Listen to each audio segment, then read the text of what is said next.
బాలీవుడ్ లో తెరకెక్కిన 12th fail సినిమాకు ఆడియన్స్ నుంచి విశేష ఆదరణ లభించింది. విక్రాంత్ మాస్రే, మేధా శంకర్ ప్రధాన రోల్స్ లో నటించిన ఈ చిత్రానికి విధు వినోద్ చోప్రా దర్శకత్వం వహించారు.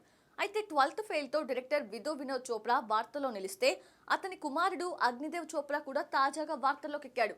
రంజీ ట్రోఫీలో ఈ సీజన్ లో మిజోరాం తరఫున బరిలోకి దిగిన అగ్నిదేవ్ వరుస శతకాలతో హోరెత్తిస్తున్నాడు. తండ్రి సినిమాల్లో సూపర్ హిట్లు సాధిస్తూ ఉంటే కొడుకు మైదానాల్లో సెంచరీలు బాదుతూ ఉండడం విశేషం. అగ్నిదేవ్ ఈ ఏడాదే ఫస్ట్ క్లాస్ క్రికెట్లో అరంగేట్రం చేశాడు. ఫస్ట్ క్లాస్ క్రికెట్లో ఇప్పటి వరకు 4 మ్యాచ్లు ఆడిన అగ్నిదేవ్ 767 పరుగులు చేశాడు. ఇందులో 5 సెంచరీలు, ఒక్క హాఫ్ సెంచరీ ఉంది. 95 సగటుతో 111 స్ట్రైక్ రేటుతో పరుగులు సాధిస్తూ ప్రశంసలు పొందుతున్నాడు.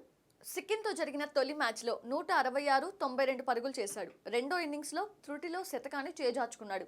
కానీ తొలి ఇన్నింగ్స్లో మిజోరాం జట్టులో మరే ఇతర బ్యాటర్ 20 పరుగుల కంటే ఎక్కువ స్కోర్ చేయలేకపోవడం గమనార్హం. అనంతరం నాగాలాండ్తో జరిగిన మ్యాచ్లో 164 పరుగులు, అరుణాచల్ ప్రదేశ్పై 114 పరుగులు, మేఘాలయపై 105, 101 పరుగులతో అగ్నిదేవ్ సత్తా చాటాడు. గతంలో అతడు ముంబై అండర్-19, అండర్-23 జట్లతో ఆడాడు. కానీ గొప్ప ప్రదర్శనలు చేయలేకపోయాడు. ఆ తర్వాత రంజీ ట్రోఫీలో మిజోరాం తరపున బరిలోకి దిగాడు. అయితే సయ్యద్ ముస్తాక్ అలీ ట్రోఫీలో 150కి పైగా స్ట్రైక్ రేటుతో పరుగులు చేసినప్పటికీ అతడు ఐపీఎల్ వేలానికి షార్ట్ లిస్ట్ కాలేదు.